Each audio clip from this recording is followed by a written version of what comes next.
Hello and welcome to Endemic Times. My name is Amira, and I am very excited today to be talking with Michael Lazarz. He is a former police officer, and we are going to be talking about his background and then really digging into the recent events in Uvalde, Texas, regarding the active shooter where 19 children and 2 adults were killed. So, Michael, thank you so much for joining me today. How are you doing? Well, first, thank you for having me. Glad to be here. I'm doing pretty good. It's a nice, sunny, warm day. So, Yeah, it looks very bright. It's nice. yeah, overall, it's pretty good. Good, good. So why don't you tell the audience, a little bit about yourself, your background as a police officer or former police officer, and kind of what got you into that line of work? All right. So I spent about two-ish years as a patrol officer in Virginia. Um, it had been kind of something I'd always wanted to do. I had been military before that, and then I'd gotten out and service to community and wanting to help others.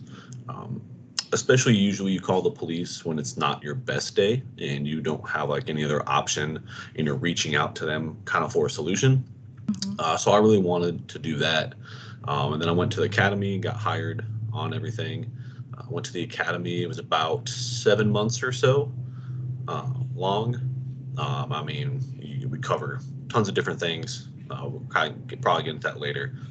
But lots of different areas are covered.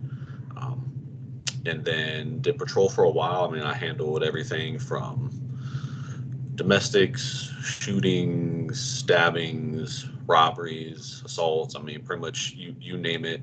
I've probably encountered it at some point. Gotcha. So dealt with the gambit, basically. Yeah, a little bit of everything. Okay. What would you say was like one of the most like difficult situations that you experienced as an officer? Uh, that is tricky. I think mostly because I guess it would really depend on how you want to define difficult and what that kind of encompasses. I'd say probably the most challenging, difficult situation is usually a domestic call, mostly just because tensions and emotions are really high. Um, it's really a mixed bag. You can walk in and everything goes fine, or you can walk in, you realize that one spouse was beating up on the other spouse, and then as you go to arrest that spouse, the one who got beat up starts trying to attack you or your partner.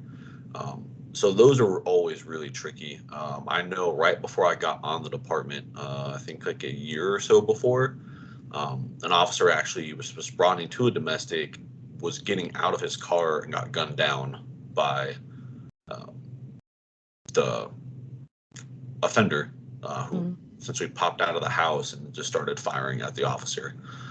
So domestics are really, really difficult because there's a lot of moving pieces.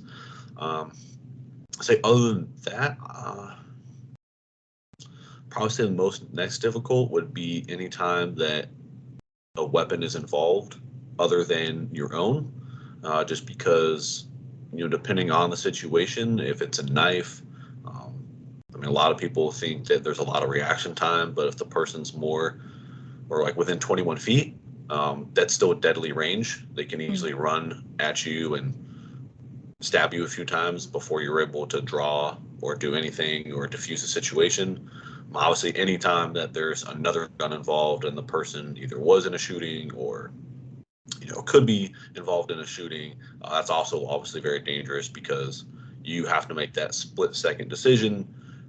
You, you know, do I shoot him? Do I tell him to drop it? What circumstances led up to that? Did you just witness him shoot someone? And then you're stuck in that hard point of, well, he'd already killed someone or shot someone. Do I still try and disarm him?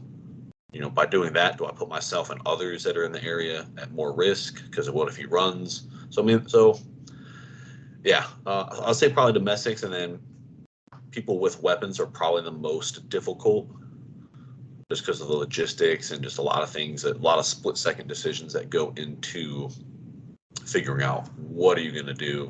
Hmm. Um, Okay. And what kind of, I mean, I think a lot of people are going to want to understand how the training of this, works for officers, because, we get a little bit of a glimpse here and there. And then unfortunately, when we have, shootings like this that we're going to be talking about today, it really does kind of make people question, okay, are you, number one, getting the right kind of training? And then two, is that training being, promoted the within the police force itself? Because like for my background, I come from like office management and stuff, so it's a very Yeah, different field. But we have to do 6 month and 1 year trainings a lot of the times. And one of the yeah, things like that kind of came up in my head about police officer trainings is like, okay, is it anything similar to sexual harassment trainings that we do in the workplace, where people, like, they come in, they sit down, they might have like a computer program or something, and it's very easy to just gloss over the information, take a couple of quizzes, and you're pretty done. much check the block kind of thing, Exactly. get it over with. So can Yeah, you kind of walk us through, what kind of trainings do you get? And then if you've ever had an active shooter training, can you walk us through that a little bit too? yeah. So I can only speak for my department. And I know a lot of people want to like believe that everything's nationalized and standardized when it comes to policing. Unfortunately, it's not when it comes to like state and local departments.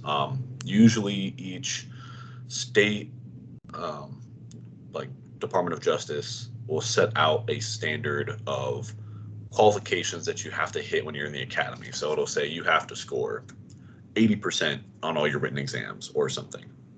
They'll say you have to score, maybe a minimum of 70 on your initial qualifying with your weapon. So each state kind of has their own guidelines and standards. They're all relatively similar. Um, Also comes down to funding when it comes to training, because obviously a sheriff's department in the middle of nowhere doesn't have the same budget, like the LA does. So those are also other factors that kind of go into the training and budgeting and how often training can happen and all that kind of stuff. Mm. So I know for us, the state had a standard, but our department raised the standard. So the state standard was you had to score 70 on your initial qualification with your weapon, and that was just the square, right? That like the whole target 70. As long as you hit it, it counted. Our department was it had to be within the silhouette, and you had to score a 76, which still isn't super high, but they also restricted where it counted and up the score. And once you qualify with that, then we moved into moving and shooting with partners, reacting to such like target identification. That way, like when you would move into something, you wouldn't like make sure that you identify the unarmed person or the non-threat. Make sure you engage the threat. Um, we did that with all the handgun, and then we moved into with the long gun or AR-15, um, and moved into scenarios with that. We spent probably about a month in total doing weapons qualifications and training, which is a lot more than some departments in the state. So again, that kind of goes back to how the state works it, what the state minimum requirement is versus what the department specifically wants to do. So there is some discretion with that. As long as they essentially meet the state standard, then technically they've accomplished what they need to accomplish. Um, Okay. and Do you then, think, oh, sorry, go ahead. I was like, and then as far as the active shooter stuff, we practice a lot of room clearing, um, in active shooter scenarios, learning how to go into is actually practice it in a old abandoned college, and we practice going room to room, how it would look like if we were just clearing a room, versus if we were responding to an active shooter. And essentially we have like the policy of if there's an active shooter, it used to be you set a perimeter, and then once you had the perimeter set, you would go in. Well, they found that that pretty much didn't help anybody. Obviously, if the person's in there actively shooting, you want to get in there as fast as possible. So our policy became Essentially every officer on scene starts going into the school or wherever the active shooter has been identified at. Essentially, we keep sending officers in, eventually until either the officers inside say, hey, we have enough officers in here, set a perimeter, set up a command center, and the first person who is on scene is in charge. Okay. And that only changes once like a supervisor or like sergeant, lieutenant, captain, whatever the department may have, gets there, and then they take over as far as controlling on the outside, but they're still relying on the officers that are inside. Okay. And we used to have like an AR-15 and a shotgun in the patrol vehicle. And then we switched to just having the AR-15s and shotguns would be kept like in the trunk, mostly because people, obviously, most shootings, a lot of times they end up buying long guns, and trying to engage that with a handgun, you obviously have to get a lot closer. That makes sense. So, Okay. and then we also did yearly or like biannually active shooter training, where we started practicing with the fire department. So we did it was like a joint effort. So where the fire department would put on like plate carriers to protect them. So hopefully they don't get shot, or if they do, they're at least protected. And we would escort them in after enough teams had gone in and had cleared essentially a path. They would radio up and say, hey, we entered from here, we went this direction, this area is clear, go ahead, start moving in. And then another team with the fire department would go in and they would start assessing the casualties, injuries, or anything like that. And we would work to get them out as the officers were still trying to get the active shooter under control. So we started doing a lot of joint work. And we'd also do stuff with the nearby military bases and federal agencies. So we had a lot of opportunity to do a lot of training. I mean, that's generally good. I mean, that sounds all good and and fine. I think for me, like as you were talking about these different, hourly requirements and scoring on, exams and things like that, when you see the situations that we've been seeing over the last several years, and especially with this Uvalde shooting, do you think that those are the adequate requirements to have? Or do you think that there does need to be higher standards, expectations? And then also, do you think that there should be like a federal across the country standard when it comes to policing, training, and the requirements? Yeah, I definitely think that as far as marksmanship goes, if we want to just focus on just being able to respond to active shooters and marksmanship training with weapons, it definitely needs to be higher. I never understood why you would count the entire target. If you know what a silhouette target is, it's essentially a big square, and inside of it has a silhouette of a person.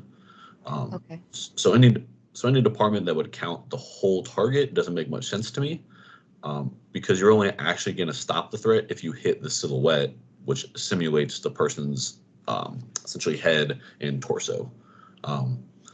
So, I mean, I think the first start would be to only count anything inside of that, because that's the only way you're actually going to neutralize any active shooter. If you hit in the paper that's outside of the silhouette, you missed them. So that's not really an accurate way of training someone. And then you definitely need to raise the standard at least to 76, maybe 80. It really depends on how much training you can get. Obviously, the more training you get, the better you're going to be. I know for the majority of our class, I think only one or two got the bare minimum. Most of us were in the mid 80s, high 80s, 90s on up.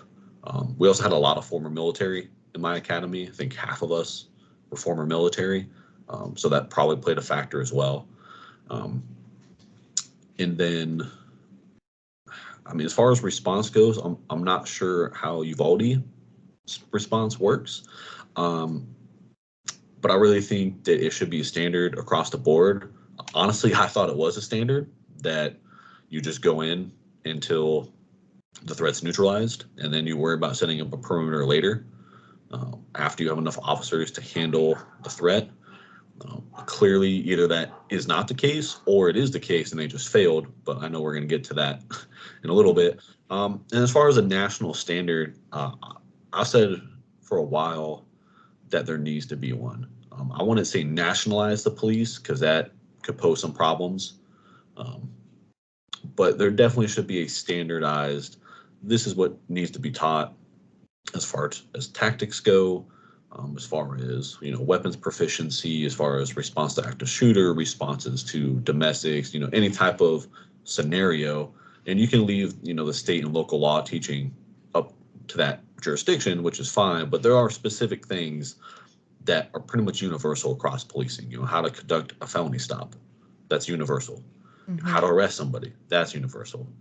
How to respond to active shooters at this point in our society should be universal. I mean, we've had enough, which is horrible in itself, but with the amount that we've had just per year, that's not even in total, we should have a standardized police response. I don't think that is a far-fetched or any kind of imposing too much federal power, as some people will be afraid of, on a police department. I mean, there's also regional and national accrediting agencies that accredit police departments.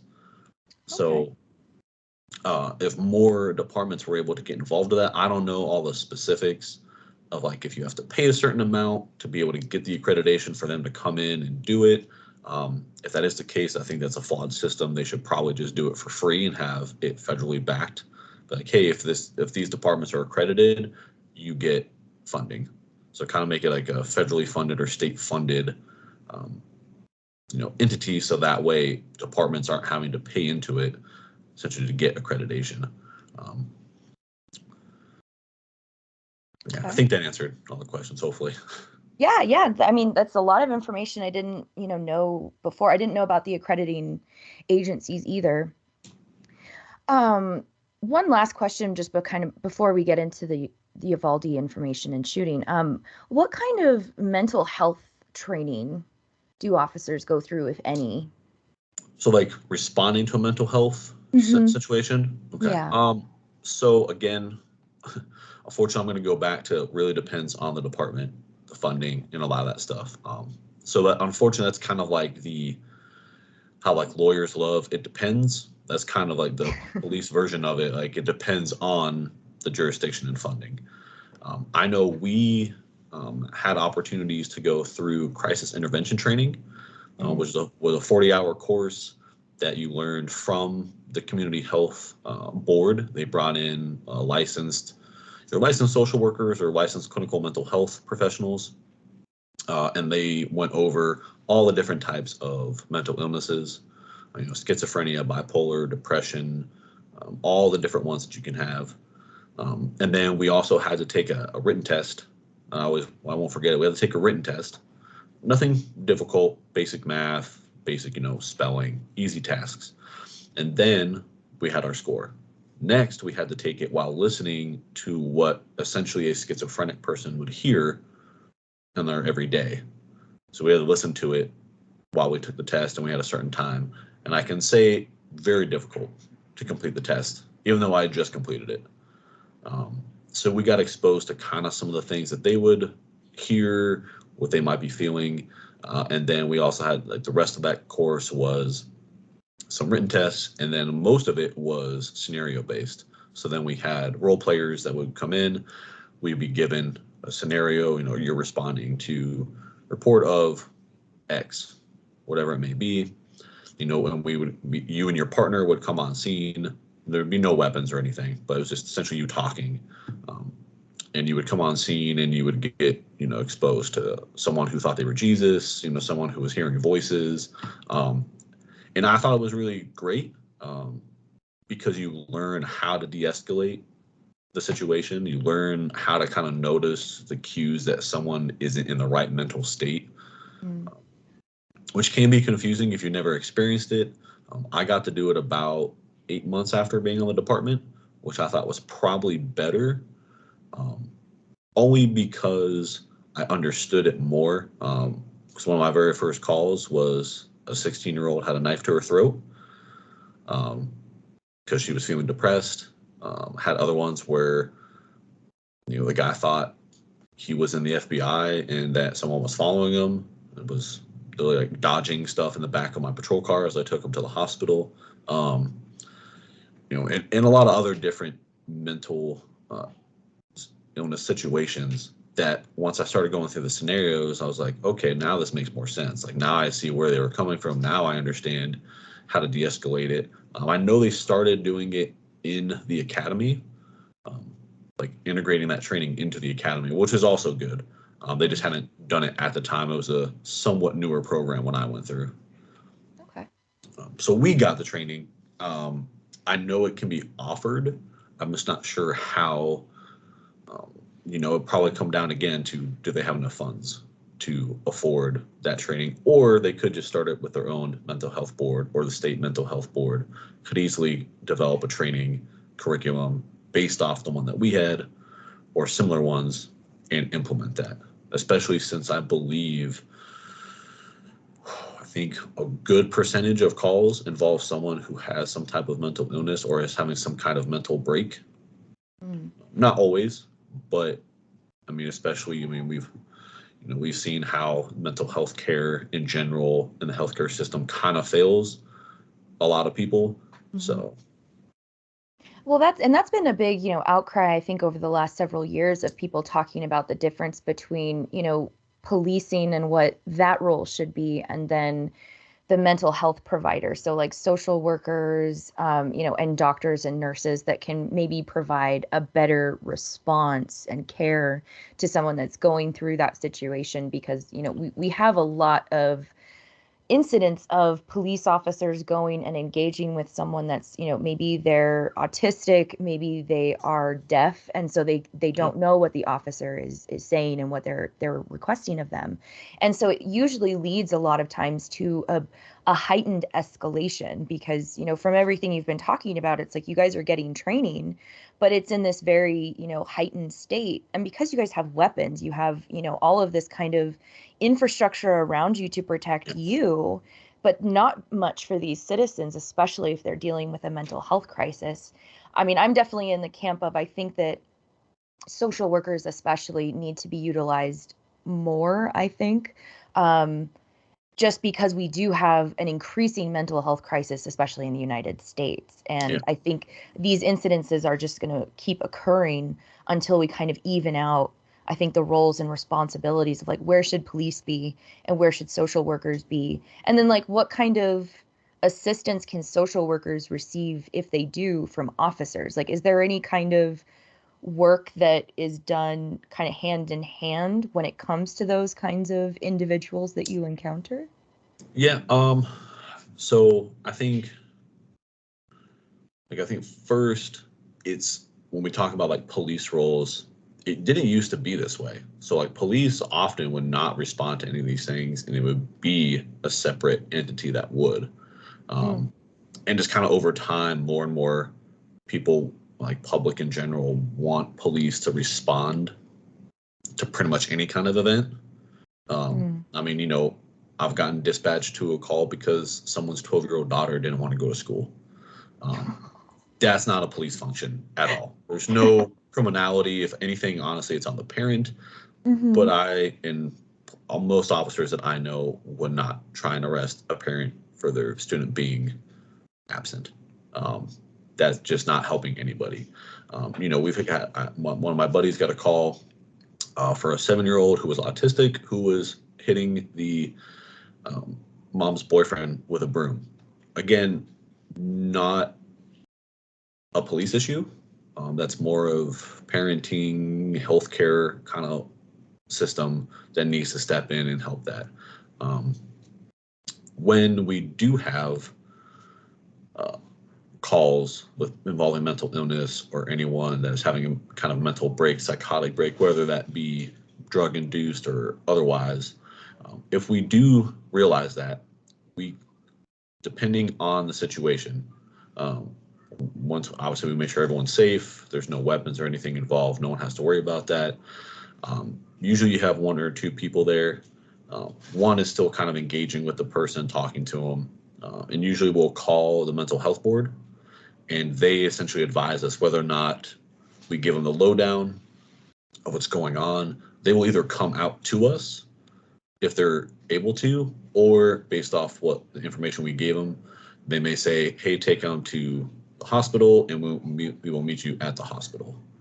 And then they'll do their evaluation. Once they determine what's going to happen, then essentially their further care is established after the social worker gets there. I've had social workers come out to the scene.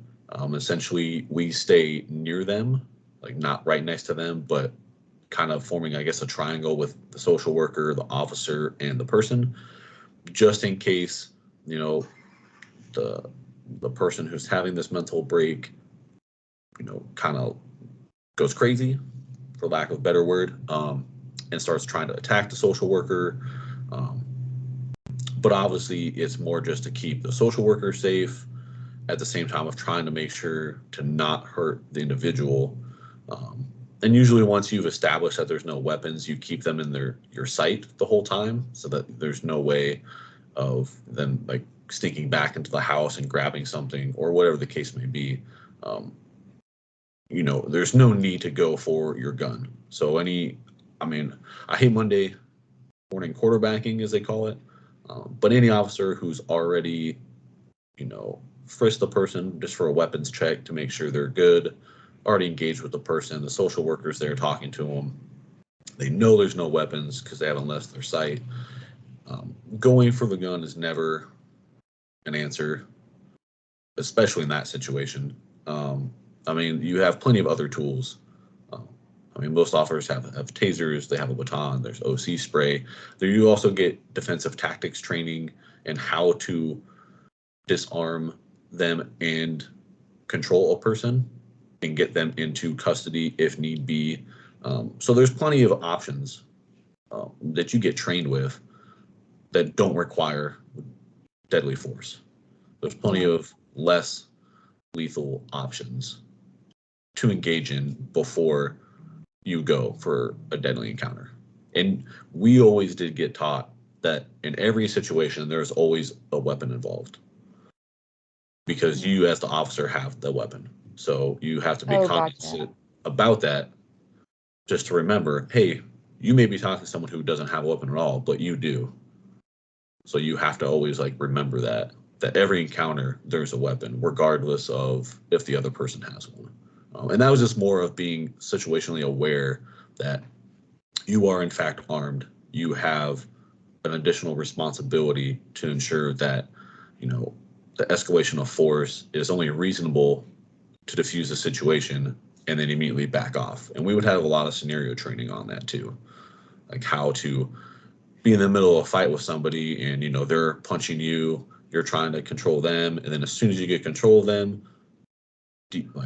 de-escalating yourself back down to a more controlled, calm, individual once they're in custody. So, but that takes training, and that's kind of factors into the mental health and how to deal with those individuals. That it does take training, it does take time to learn it. And the unfortunate fact is that we're all human and mistakes are undoubtedly going to be made, unfortunately. I think that's a really excellent point, because I know that this is not every police officer is going to function, the same way. No one's identical. And it's, I really do appreciate you having this, candid conversation with me because I don't know a lot of officers. It's not a group of people I've necessarily been like, I want to hang out with you guys. And that's mostly because my personal experiences and other people that I know, especially, Black and brown people from disenfranchised communities, they have such tension when it comes to officers. Because you can say, we know that we have the weapons and that's not, the first thing we're going to draw. But for other people, that's the experience that they've had. Yeah. So when you do see those kinds of, actions happening from fellow officers, how does that make you feel just about that system in general? Me and my partner, we went to the academy together, and then got partnered up after we got to the same precinct. We actually encountered that a lot. So we would interact with individuals. The city was kind of split, I want to say 50-50, but fairly even, white, black. Obviously, there are some mix of, Hispanic, Asian, and other cultures. We also had military bases, so that was also another mixture in itself. But we actually encountered it a lot where either A, we get the reaction of, you stopped me because I'm black at nighttime, which I always thought was interesting because I can't tell who's actually driving at night when I'm Gotcha. behind the person. But that kind of always stuck out to me. We'd have people record us, or think, we were purposely doing something because they were of a minority race. And I really think it comes down to the officer being willing to explain what they're doing. And if they can't explain what they're doing, then it's probably not right. Like, so I remember, someone that said, oh, you stopped me because I'm black. I'm like, no, it was actually because you're doing 50 and a 35 and there's houses around. They're like, okay. And then we had a pretty good laugh. No ticket or anything. I know a lot of officers probably would give tickets.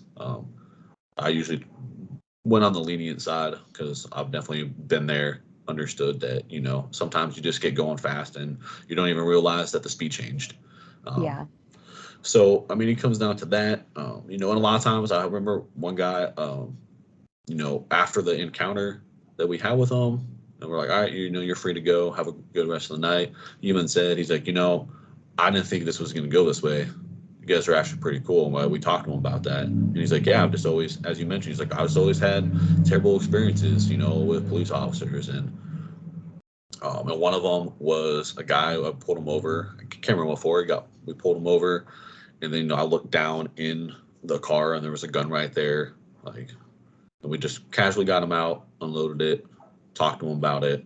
Everything with it was legal. So he got it back. He was talking and it was kind of the same thing. That it was always, we've had these bad encounters with police officers for whatever reason. Like, I don't know if it's just something that because of how certain people were raised, how society plays into it with, the media playing a factor in it. It's really hard to know specifically why it occurs, that there's kind of like this prejudicial, treatment towards minorities in this case. And then, and I've also had someone, who they said a robbery happened and they gave out his description. And there was a guy who pretty much fit the description, stopped him. He thought the same thing, oh, you stopped me because I'm black. And I'm talking to him and we had, essentially in our cars, it was like a tablet. So you could remove it from the car where your computer, where the messages and dispatches and notes and all like that stuff happened. So I took it out and I showed him the description of like what the call was, because we only go based off what the dispatcher gets told. Okay. So like if you call 911, you said, hey, I just got robbed, and you give a description, that description goes directly to dispatch and they send it to the patrol car. So we have nothing to go off of other than a robbery got put in and this is the person's description. But I showed him that and he's like, okay. I'm like, look, if you open your bag up, let me see it. If there's nothing in there, then we're good to go. He opened it up.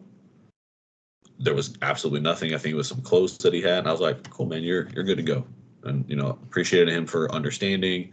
I showed him the message. So, I mean, if you're not willing to have that conversation and explain why you're doing what you're doing to someone as a police officer, obviously with the caveat, like if they have a weapon, make sure you de-escalate it first before trying to explain specifically what you're doing. You want to make sure everyone is safe, not just yourself. You want to make sure everyone involved is safe.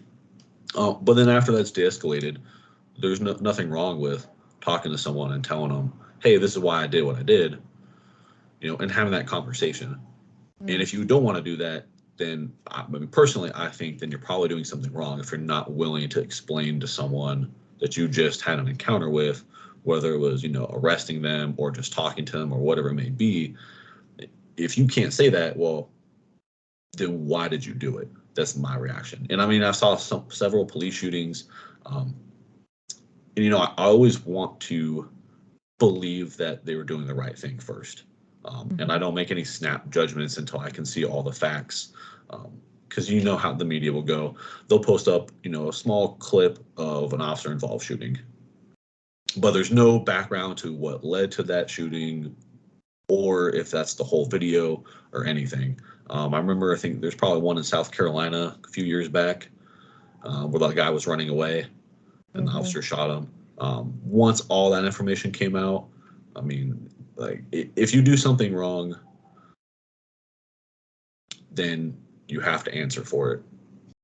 Like, you take an oath, you make essentially a promise, like a contract, that you're going to uphold the people's constitutional rights, that you're going to protect and serve them.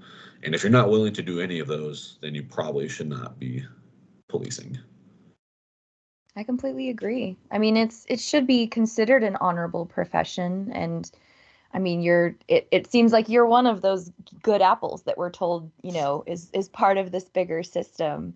So I really appreciate you going through that and kind of laying all that information out to us, because I think it is really easy to go off of the hype of what the media says, and, the liberal rhetoric and the Republican rhetoric and all of that kind of stuff. And it's like, at the end of the day, like you said, we're all human, and there's going to be good people that want to do the good service of being there for their community, and others that they have a different incentive to becoming an officer. And whatever that incentive is, if it's not to, one of my old co-workers, who's a supervisor now, put out a post. If you're not, as a police officer, if you're not willing to run in there or not come home, then you shouldn't be in the profession. Obviously, it's nothing that I don't think any person wants to die. I think pretty much a universal human thing is, death is not something that anyone welcomes. But, it's kind of, like, I won't say it's obvious, but I mean, it's kind of apparent when you get into policing that might be something that you have to encounter one day. Like, you may be involved in a shooting. You may get stabbed. You never know. And that is part of the stress that comes with the job. But, that's why there's a probationary period. That's also why there's a field training period where you're with an instructor after you graduate the academy for a few months, ensuring that you are good. And that's why your whole first year, at least for us, was probationary. So anything that you did, technically you could just get fired. If the department felt that you weren't upholding the right, policies and all that kind of stuff. But I think my friend's post about it was pretty accurate. Like, if you're not willing to at least have that conversation, then you should step away. Yeah. I mean, I think if you're not willing to put yourself in the line of fire when little kids are on the line, you shouldn't be a police officer, because it's like, you had one job, like, that's the job. And you should be willing to be the hero in that moment, because it's like they're the adults in the room. They're the ones that have the weapons. They're the ones that get the training. And the countless stories of these little kids and what they were dealing with is just, it's so completely heartbreaking. It's hard for me to read more about it. I bet. I know we're going to get into that, so. Yeah. Well, this is probably a good starting point for us to kind of go through this shooting. So this is a timeline that was released earlier today. So I'm filming this on Monday, May 30th. And this is going through, because unfortunately, one of the issues that's also occurring with this Uvalde shooting is the police officers kind of changing the story, changing the narrative a little bit of what actually transpired. So I just want to make sure. Can you see this? Yeah, let me see. Oh. Yeah, I'm reading through it now. Let's see. Yeah. So it starts with at 11:27, a video showed the door the gunman used to get inside the school propped open, and Steve McGraw, director for Texas DPS, says that it was propped open by a teacher. Okay. 11:28, the gunman crashed his truck into a ditch, and that was let's see, at around this time, the teacher who left the door propped open runs inside the school to get a phone to call 911. And two men at a nearby funeral home run to the crash scene and they see the armed suspect turn around and run away. The gunman shoots at them but doesn't hit them. Okay. And then at 11:30, it's a 911 call is made to report the crash and a man with a gun. And I believe it's also after this time he had already shot his grandmother in the face. And I think a call had already been made at that time too. Yeah, the grandmother didn't die. She called 911.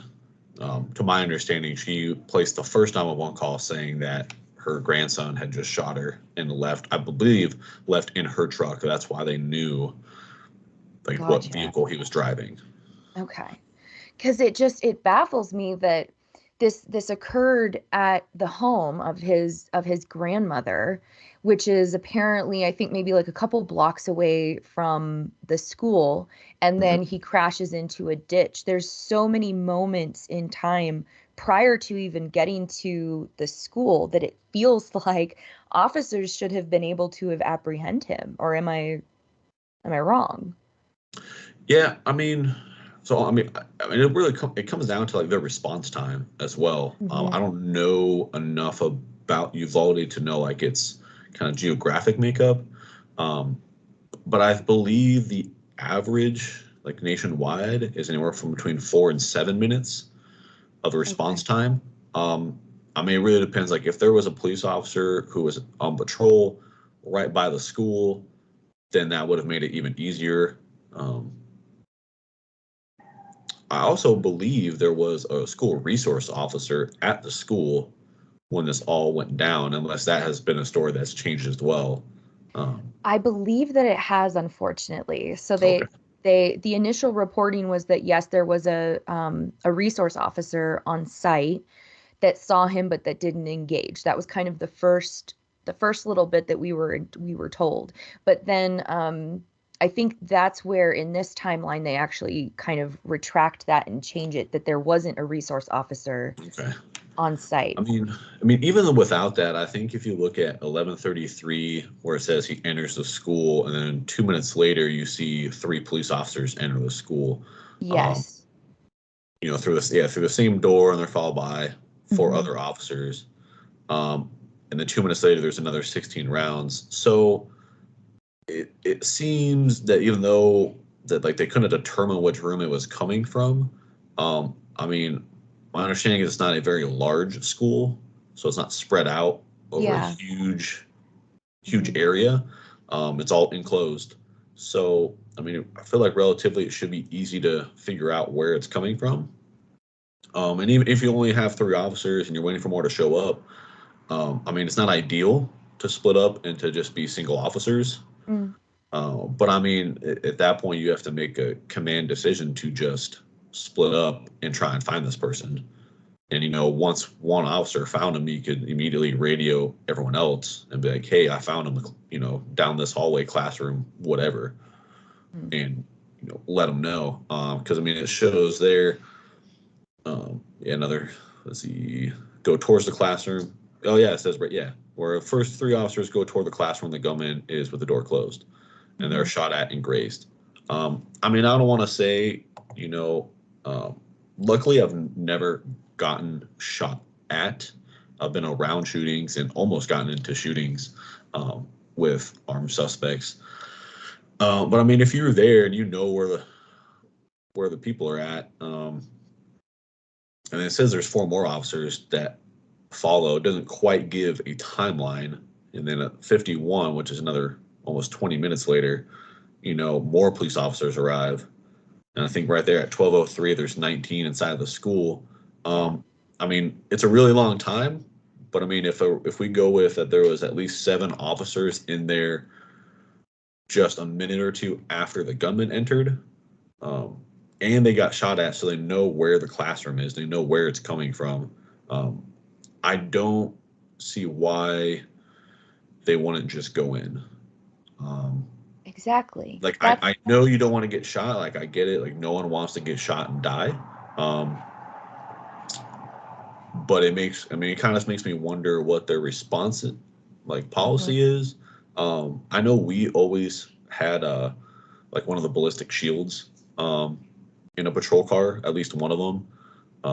And usually there's several that they'll have. It really depends. But they easily could have made sure that someone got that, so that way at least the first person through the door had that to take the rounds from the gunman, um, to allow the other ones more time to be able to shoot them. And I don't know if there was worry about potentially hitting, students. Obviously, that is a concern and something you should be worried about. However, I will say, if you know the gunman's inside a classroom, there's only one entry to that classroom, mhm, and there's a bunch of students in there. And if he's already firing off rounds, my common sense would be that you need to go in regardless of the mhm. risk of potentially you hitting a child. I know no one wants, that's kind of macabre in a way to say. Um, if there's 19 students and two teachers, I mean, if all those students are in the same classroom, um, I mean, I don't want to say like the risk and reward of an officer potentially hitting a child is a benefit. Um, But I mean, you have a gunman in there who, has a long gun, is firing off rounds.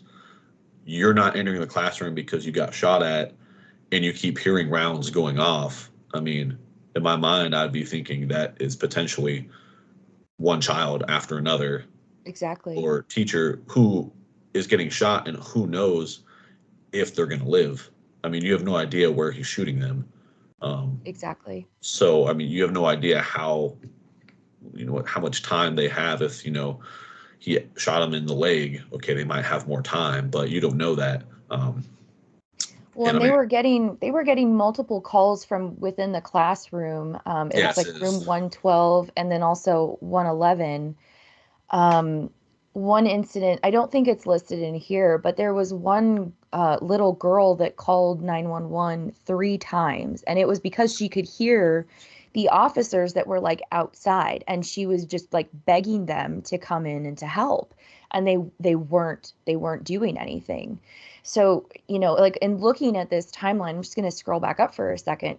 This is at 11:27 kind of when all of this begins, and the officers by a half an hour in still haven't still haven't done anything, but while the Yeah, gunman has put himself into a classroom and is essentially shooting these kids. And like you said, it might be very macabre to say, but for me, I was like, if you guys are worried about the risk of children dying, then why aren't you taking some yeah, action? Because I'm not saying, children dying is a good thing. That's an awful thing. This should not have happened.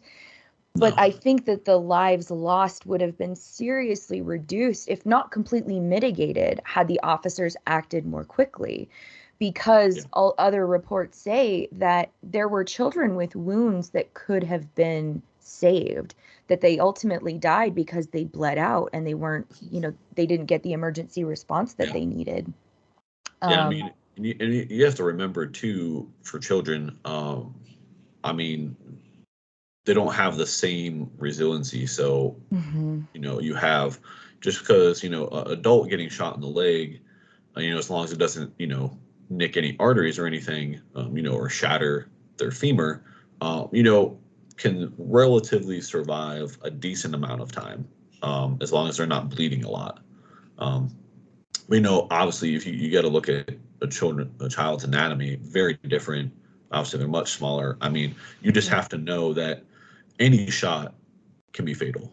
I mean, it doesn't matter Yeah. whether it's in the leg, the arm, you know, or like the torso. Anything can be fatal to a child getting shot at. And I mean, I think the biggest thing for me here, I mean, just the timeline. I think it shows that when he entered the school, just 2 minutes later, at least 3 to 7 police officers enter. Hmm. Um, and just because they were getting shot at, I mean, that should be the key thing right there. Hey, we know what classroom he's in. Let's go in there. I think they're talking about how the on-scene commander made the call because there was a lull, which I don't even know why you would use that terminology in this Hmm. scenario. I think he said a lull in the action, which Yeah. hopefully maybe he just misspoke, but I don't have my hopes high. You know, there's a very big difference between an active shooter and what I think he called it a barricaded subject. Um, Mhm. Typically, when you respond to these kind of things, um, if you have a barricaded subject, usually your first concern when you're responding is whether or not there's anyone else inside the residence or wherever this is occurring at, right? So you don't want to say it's a barricaded subject and be like, oh, by the way, there's also the person's whole family's in there. Um, you Gotcha. know, because that changes your response. So if it's just like a barricaded subject, we would consider that, at least I do, if there's one gunman and he's holed up in, let's say, his residence, or let's say he was in the school but he was holed up in that classroom, but there's nobody in the classroom, like they evacuated the school. Then once you know there's no threat to anyone else's life except the gunman and the officers, then you could call that a barricaded subject. Um, but if he's still actively shooting, even if there's this quote unquote lull, as the DPS or whoever wanted to say it, um, there's still children in there. Hmm. At the end of the day, there's still children. There's still a teacher or two, um, who could have their lives ended by inaction. So I think the biggest takeaway I saw from that was they got there relatively quick, according to their timeline. Um, Hmm. he entered the school, and I think about just 2 minutes later, 3 to 7 officers are inside the school. They determine which classroom it's coming from. They get shot at. Not no one gets, you know, wounded. It's just a graze. I wouldn't consider that wounded. That's, you can fight through that. So you still could have entered. Yeah. I mean, you at that moment have to understand that you may not come back, and that does suck. That's kind of, facing mortality is not something that anyone, really takes lightly. I think we all have that fear. But, like we were talking about before, you signed up to protect and serve people, and like that is like the epitome right there of being able to protect and serve someone in the community, is going into a classroom that you may get shot, you may get killed, but you're there trying to save children. I mean, I think it's a kind of standard thing. No one, I won't say anyone accepts murder, but anytime something happens to a kid, it's just elevated that much worse. I think as a society, we kind of have that visceral reaction of, you don't do anything to kids. Yeah. You know, I'm Their not saying, innocence in this. yeah, and I'm not saying do anything to adults, but it's a little more understanding. Like Hmm. people can kind of accept that more so than someone trying to go and do something terrible to a child. Yeah. Um, because they're defenseless. There's no way that they could defend themselves in this situation or in a lot of Yeah. their situations. So, I mean, I don't know what they were really thinking. I can't be in their minds. I mean, but if I had to guess, they probably didn't get a lot of training in these Hmm. scenarios. Obviously, you don't want to use real bullets when you do training, but you can use sim rounds. They're essentially, the same bullet casing, like the same, like case for the bullet, but where the tip of the bullet, like the actual bullet itself, would be is a paint pellet, and it's shot out of the same weapons, and it hurt. I mean, it does hurt, but you can get good training with that because you can go into these rooms, you can actually get shot at, you can do the shooting, you can see like how you would respond to all that. Hmm. Um, so I mean, it's clear they had the proper training and they failed, or Hmm. they didn't have the training, they also failed in just acting. Um, and that kind of falls on the department if they weren't conducting some type of training. Um, Well, I believe in And the just, reports they've yeah, said that they did receive active shooter training, I think around like maybe late January, early February, I think. But they did receive it this year. okay. I So mean, it hadn't been that long, no, I mean, I would and this is question still what their training they response. got. Yeah. Like, okay, if you're going to say you got training earlier this year, all right, well, what did you train? Like, Hmm. what was your response? If this was your response in your training, then they need to have a completely scrap that policy Yeah. and just go in. I mean, I saw that a lot of people were talking about like the border patrol agents there. I mean, that shouldn't be like those guys should not be the ones that go in. Um, I mean, yeah, they get training. And I've spent time in Texas. I know like their training, um, you know, but like if you're waiting for their response, they're obviously going to have a much longer response time because they're not just sitting around waiting in their office that's nearby the school to go respond to it. Um, Yeah. so, and I also think another thing that kind of relates to this is obviously there wasn't any kind of, SWAT or special tactics team that the department had, or that at least like a nearby department or the county has. So that's another question I would be curious about, where do you have like these tactically trained officers? I know some departments don't have an active SWAT team, um, but they have a lot of patrol officers are essentially double as team members.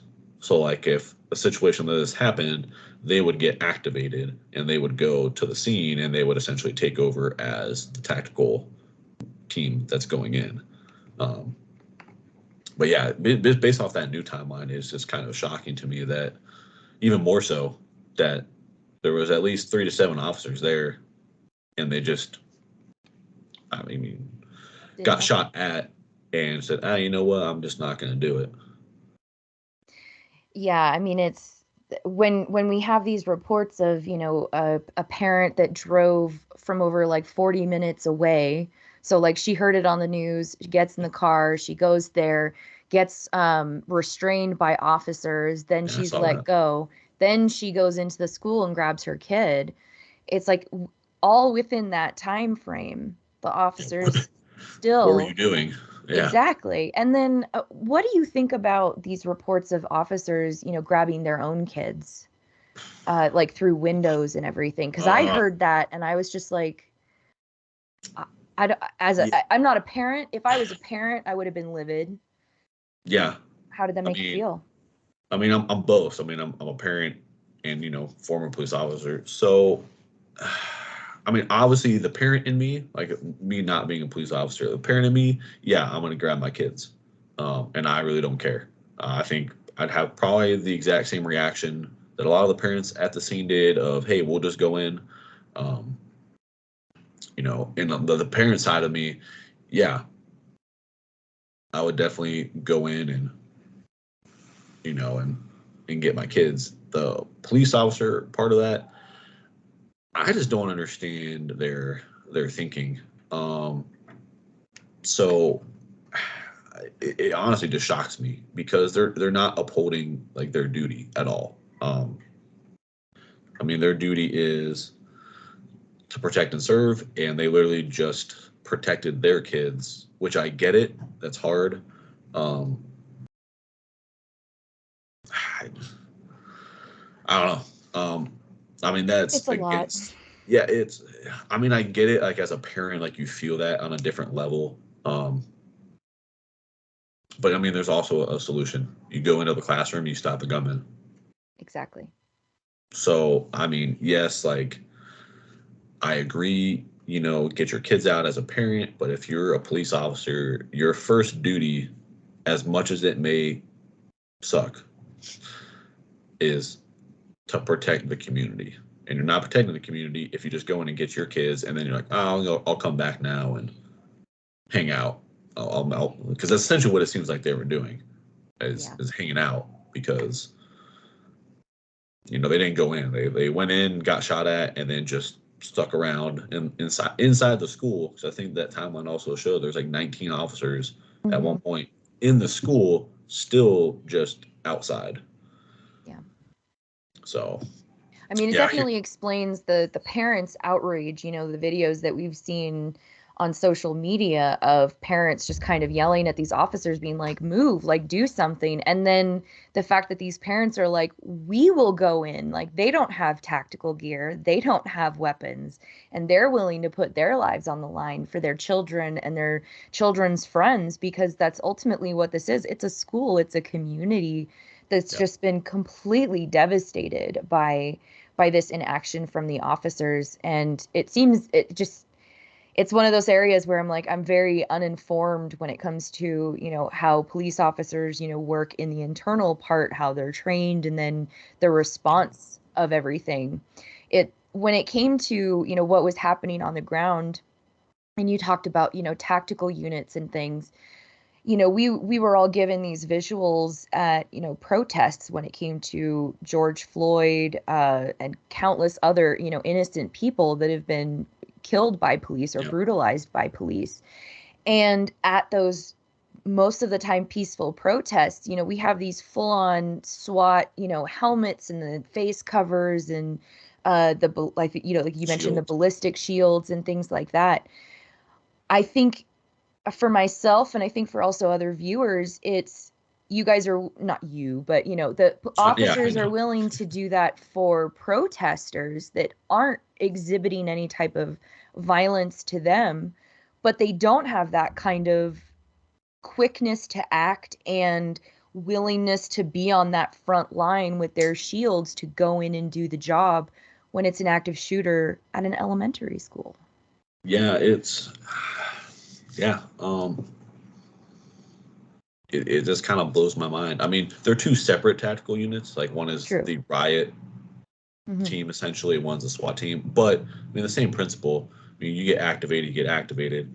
Um, and like, unfortunately, police officers don't control if like when the riot teams get activated. That's the department call. Hmm. But to your point, yeah, it's really concerning when they'll do that. Like departments, essentially, departments will enact that in response to protests, but will not do the exact same to an active shooter. Yeah. So yeah, it is concerning. I mean, it Because if doesn't they're make any worried about sense. getting shot at, put on a helmet, put on the, you know, bulletproof vests, get your ballistic shield, and like, I don't know, form a line and storm Yeah, in. I Like, mean, I it's mean the crazy to me. yeah, it's. I mean, unfortunately, I mean, you could always get shot. I mean, even if you have Hmm. all that stuff on, there's nothing that there's no power that gives that makes you impervious to getting shot. I mean, you could just get shot regardless. It's just True. a risk that you have to take. If you're not willing to take those risks, I mean, you shouldn't be in the profession. Like, do you have to do that all the time? No. Um, you know, but that's still something that you have to understand that you have to do. So, Yeah. I think it's that like it feels like an unequal distribution of like excessive force and the view of that to people, you know, because like as a watcher of police activity, it's that difference between, okay, they've got all this crazy militaristic gear over here for something they don't need it for, but they don't have it available for children at an elementary school and things like that. So it's just, I think it's yeah, that perception to people of like you're willing to do it's it over here but not here. it's a bad perception. It Yeah. is, and it's a bad response on the department's, like on them that Hmm. they're going to respond to protests in this manner, but not have the same intense response, you Yeah. know, to an active shooter that's actively doing bad things. Yeah. Um, you know, so Yeah. Well, when it comes to these officers that have done, you know, just an absolute failure of their jobs, you know, what do you think would be an adequate penalty for them, if anything? um, yeah. So as you can see, his You're good. daughter going through there. Um, yeah. So I mean, I don't know the Texas Penal Code 100%.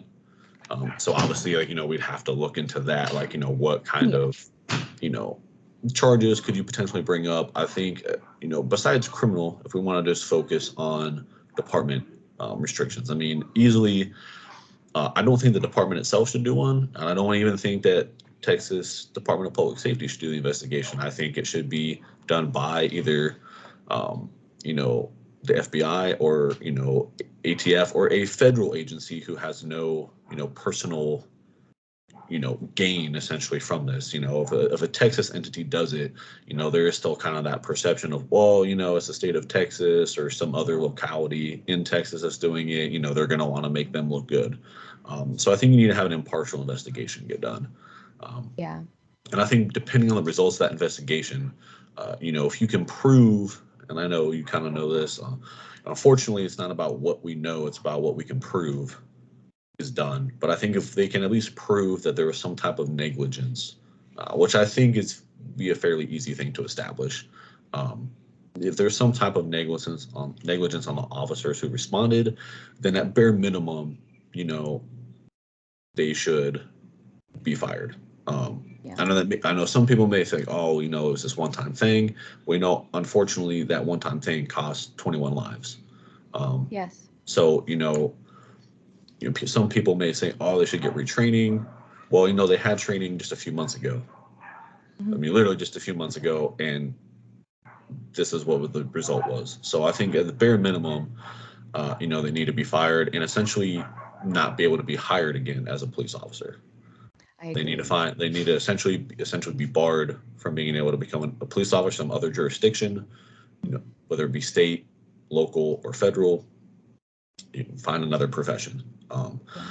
At a minimum, I think, you know, once you kind of dig into criminal charges, I mean, I think you could, in a way, you could probably work at how the Texas code is. You could probably work in for involuntary manslaughter, gross negligence, things like that.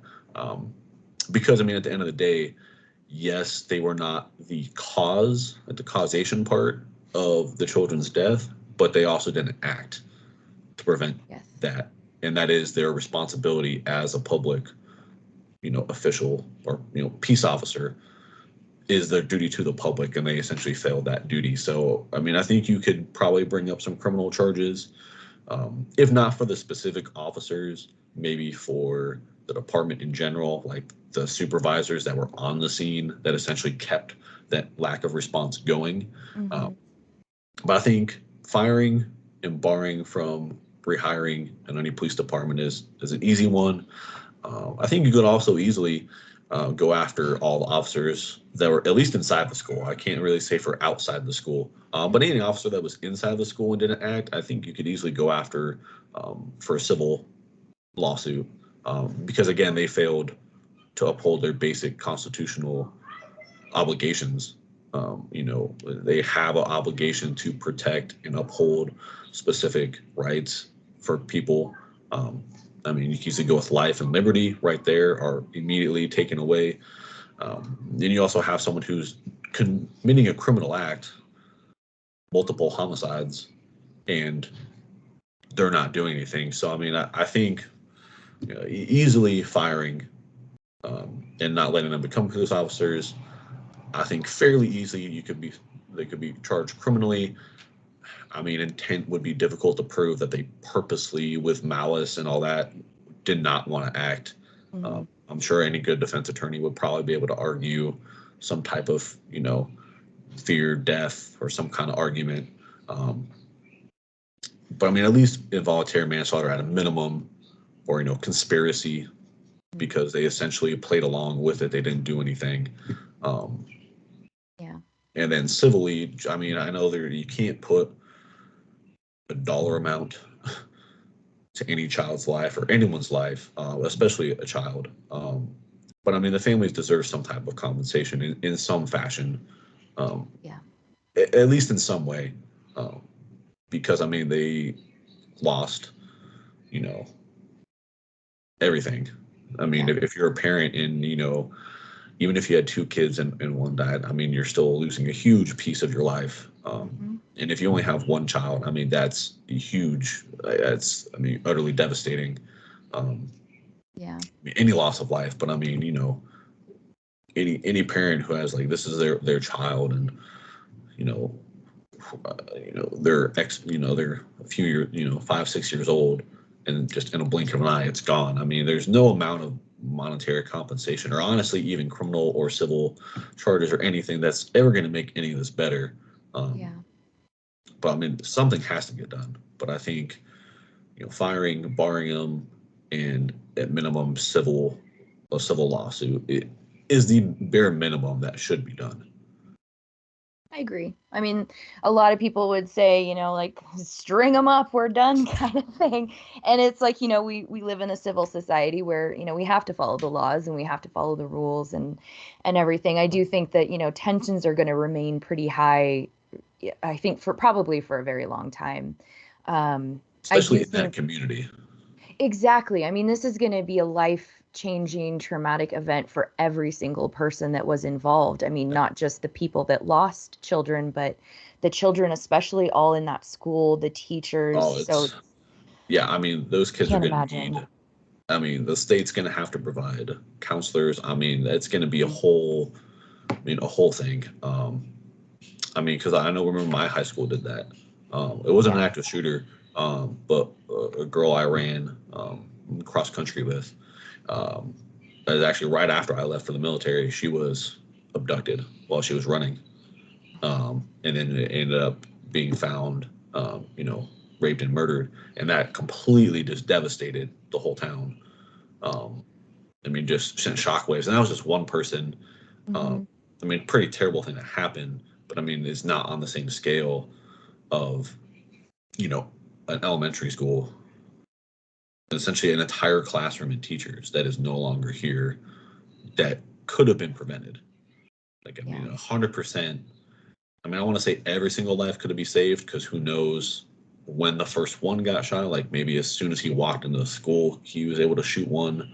Who Mhm. knows specifically? Because apparently there's, like you're saying, their stories keep changing and Yeah. everything keeps being different. Um, but I think at a minimum, I mean, they could have prevented a significant portion of this loss of life. I agree. I agree. Well, I mean, do you have any last thoughts that you'd like to share and kind of give us an idea of, Um, what you'd like to see at the end of the day? I mean, I think as far as police reform, I know there's been a lot of, I think what's starting probably back in the very beginning of the pandemic. There was a lot of, abolish the police, defund the police, um, all with kind of mixed feelings across the board. It seemed like, one side that was saying it was like, we're all about it. The centrist Democrats were kind of like, we agree, but we know we need to maybe do something different. Maybe we shouldn't say defund or abolish the police, but like we'll talk about it. And I was saying on the right, there's like, no, we can't do that. We got to increase everything. Um, but I think there's plenty of reforms that could be made. We kind of talked about it earlier. Standardizing across all 50 states in DC, you know, hey, this is going to be the standard for like these are the policing standards.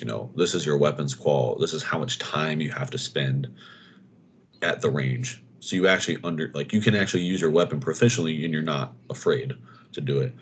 More scenario based training of in active shooter scenarios.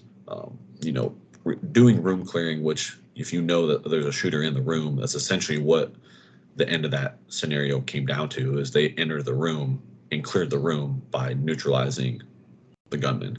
So doing more of those scenarios, doing more training involving mental health, that way you can at least understand where this individual is coming from. Um, but I think a lot of times people focus so much on just the police aspect of it because it's the really easy kind of scapegoat to it. I mean, there are plenty of reforms that police can do. Um, but also, I think we talked about before, it comes down to healthcare system. Honestly, it comes down to healthcare, education, and the economic system altogether.